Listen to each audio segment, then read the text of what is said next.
Now for our last topic in the area of mood, social mood, we're going to just consider a few brief points about effects of trauma on social mood, or the interaction of traumas with social mood. So by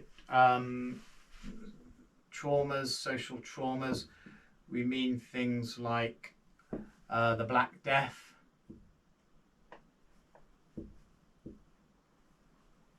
or World War One. Disruptive and lethal episodes. These are clearly traumatic, and a couple of things that people have observed that seem to come out of such episodes is one, a tendency to hedonism.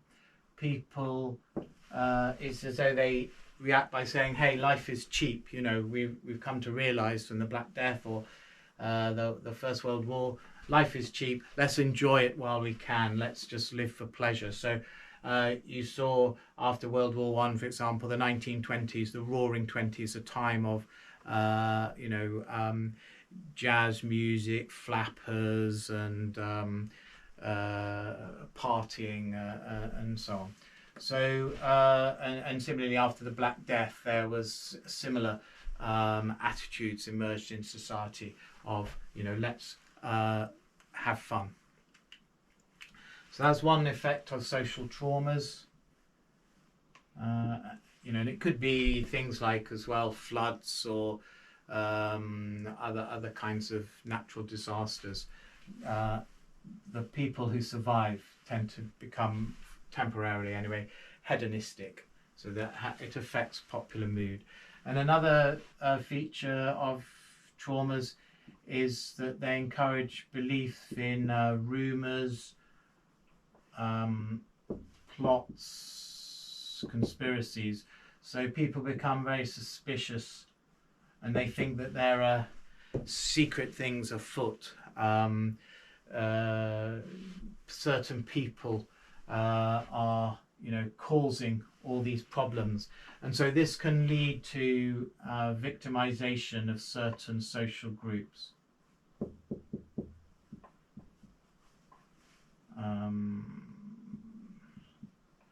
Ethnic groups, in the Black Death, Jews were often blamed.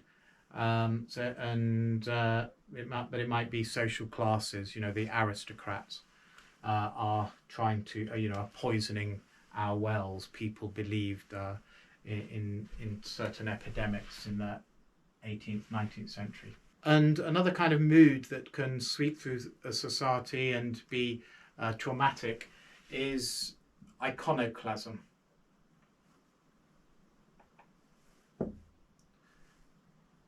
So iconoclasm refers to social movements that focus on the destruction of images and statues and monuments and memorials.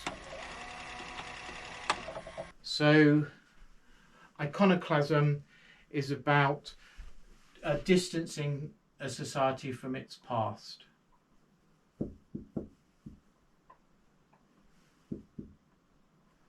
It's destroying the symbols of the old order.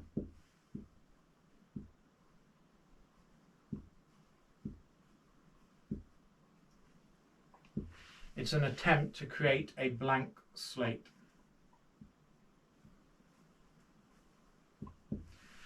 So iconoclasm is really a precursor to the introduction of a new social order. You don't want those statues and monuments hanging around reminding you of the old order, because they were constructed in the first place to legitimize the old order. We've seen earlier in this lesson the whole idea of legitimation and how monuments can do that, creating prestige for the elites that control the order. So you've got to get rid of those if you want to build a new social order. Destroy them and destroy their legitimizing effect. so that you can start again with a new social order. So iconoclasm then is particularly associated with when there's abrupt social change imposed by a social movement. So for example, the Puritans in the time of the English Civil War, they went round in the cathedrals destroying a lot of statues, and they were imposing a new social order on society.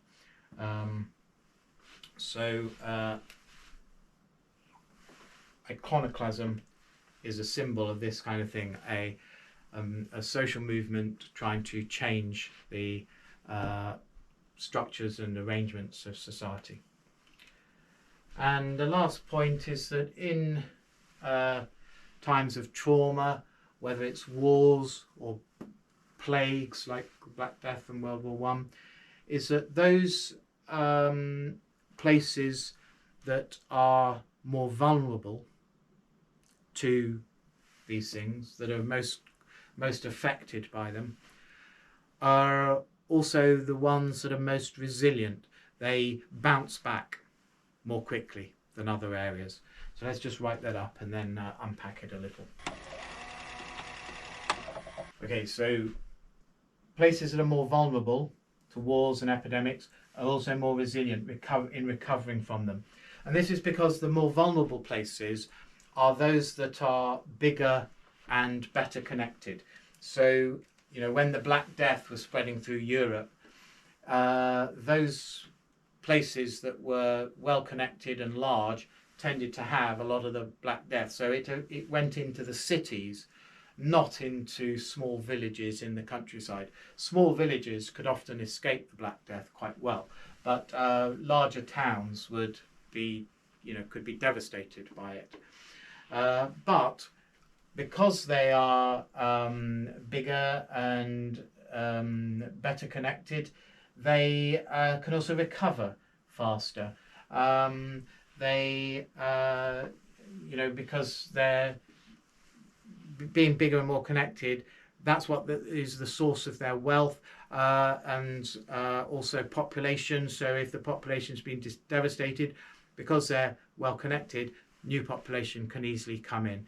They can re-establish those trade links, and they are much more prosperous, and so they can, you know, rebuild quickly. So let's just write that up too. So places that are bigger and more connected, they will suffer more in these social traumas, but they will recover faster. And you know, we saw this in the pandemic, that the number of cases was much higher in the richer countries, like the US, countries of Europe, than in, you know, remoter countries in Africa, for example. And the reason that African countries escaped the pandemic to a greater extent is not, you know, because of the brilliance of their healthcare systems, but it's just because they're more off the beaten track, and so they're less vulnerable. But on the other hand, then they're less resilient, so they may have taken longer to recover, to bounce back from it.